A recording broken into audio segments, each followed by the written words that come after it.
xëy bés ñu ànd ak yow taxaw def sàppe di la jullee parce que am na dara wuyu fi dara yàggu fi mais ne lépp rafet. rafet bi nag c'est dans tous les camps. Sonko il a raison de dire du ma dem parce que dañ maa bëgg def nangam pourtant je le rappelle le premier jour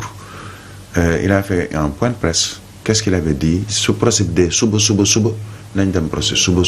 parce que dama bëgg seetal sama der. Qu'est-ce qui s'est passé entre-temps? Beaucoup d'eau a coulé sous le pont.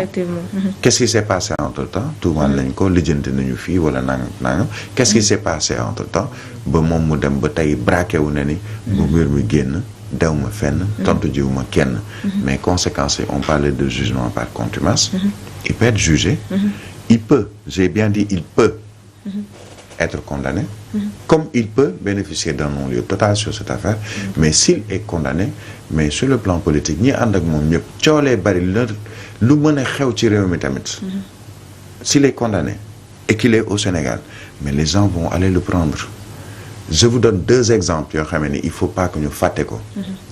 maa ngi nuyu njabootu Cheikh Béthio.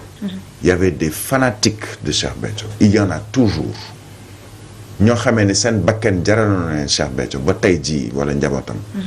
ba mu waree dem moom moo jël responsabilité ne ni bañ naa ay bakkan rot. naa dem wuy ji gendarmerie ñu téye ko ca gendarmerie Thiès on y était boobu maa ngi ci beneen rajo bi di Zik FM Sen TV. ñu dem ba Thiès kooku li mu amoon ci doomu aadama certains me diront il faut pas comparaître mais c'est une réalité ay nit ñu ko toppoon partout au Sénégal bari nañu. teewul ñu yóbbu ko.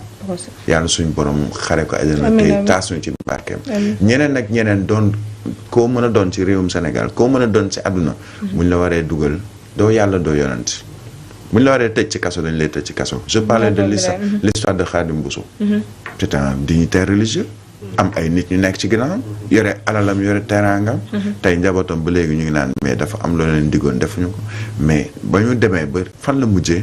nee nañu moom moo xaru parce que am na fu nit di toll ci wàllu que ñu bëgg la yóbbu foo xamee ni du sa place. yenn saa yi nga ne man sama dignité mayuma may dund sax loolu.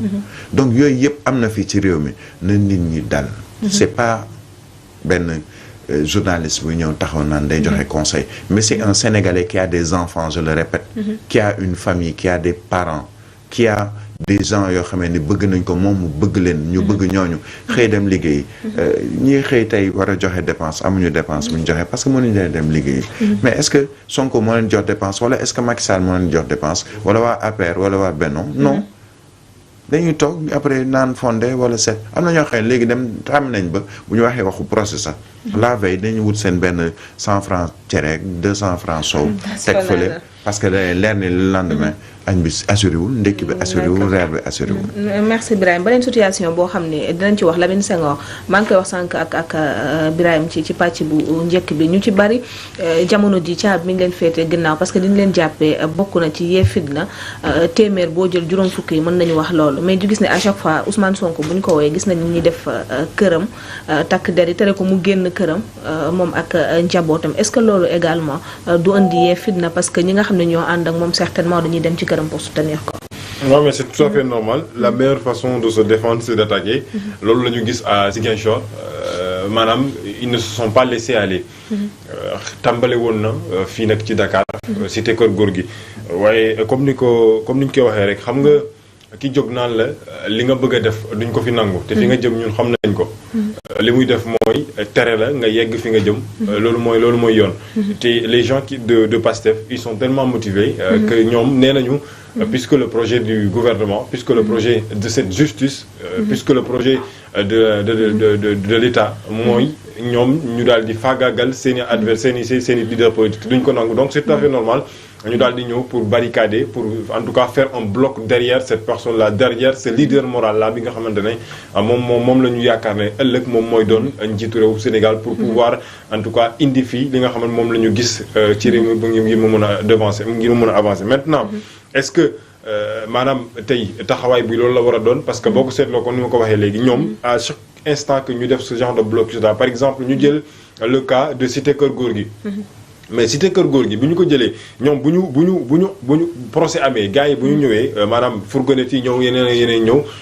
gisoon nañu le procès Ousmane Sonko Mame Mbaye Niang mais cité kër góor gi yëpp la ñu tëj. léegi est-ce que yemati nañ ci Ousmane Sonko kese non. maintenant riverains yi nga xamante ne ñoom ñoo dëkk ak Ousmane Sonko moom la ñu. boole waale ci mbir mi donc loolu li nga xamante moom mooy bon je dirais pas trouble mais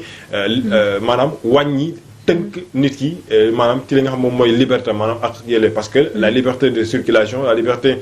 en tout cas des circulations des personnes et des biens loolu droit la boo xamante ne maanaam dañ ko war a yor aki moo ko ci li nga xam moom mooy démocratie léegi bu ñu demee ba procès Ousmane Sonko war a mën a tax ñi nga xamante ne ñoom ñoo dëkk cité Keur Gorgui dootuñu mën a def seen activité donc là c'est un problème maintenant est-ce que c'est pour devancer li nga xamante moom moo xewoon atum 2021 parce que boo ko fàttale ko bi mu xewee ba pare qu'est-ce que le président a dit man li xew 2021 dootuñu nangu mu xewaat ci biir réewu Sénégal est-ce que du pour devancer loolu moom moo tax maanaam parce que dafay daas fanaanal loolu dafay am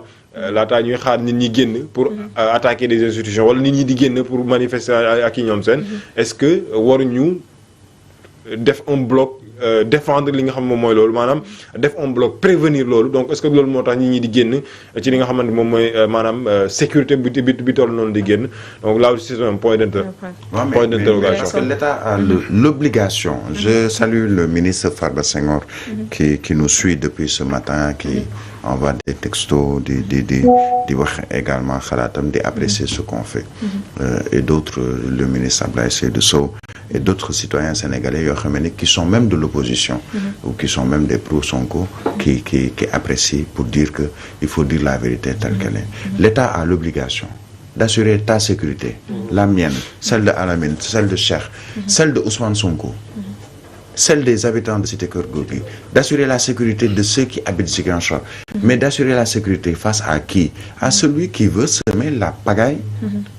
ou, excuse le terme, qui veut créer le bordel. Xam nga ku bëgg créer le bordel ki génn ne ni tey moom coolee bari waaye naa yàq naa faat bakken naa def nangam mais xam nga kan mooy à l'origine de tout ceci celui qui appelle à casser à brûler mais am na loo xamee ni mais c'est même criminel nga woo ndaw ne ko xool demal nga taal buñ ma jegee na réew mi tàkk neew ma Ousmane Sonko ko wax de mais am na ñu jàpp ne moom la muy wax appel à l'insurrection lañ koy woowee ci ñenn gis na ci yeneen réew Ousmane Sonko bu toll woon fii mu toll nii ci ay nit ñu nekk ci ginnaawam am na kàddu yoo xam ne bu ko yëkkatee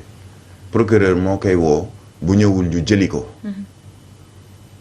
je rappelle fan yee passé nee nañu forces de défense et de sécurité ont tenté tentative d'assassinat par les forces de défense et de sécurité bu ko Birahim Touré waxoon fii balaa muy pare ci plateau bi police ñëw jël si ma ne ma yow yaa accusé force de défense et de sécurité donne-nous les preuves mais c'est parce que c'est un homme politique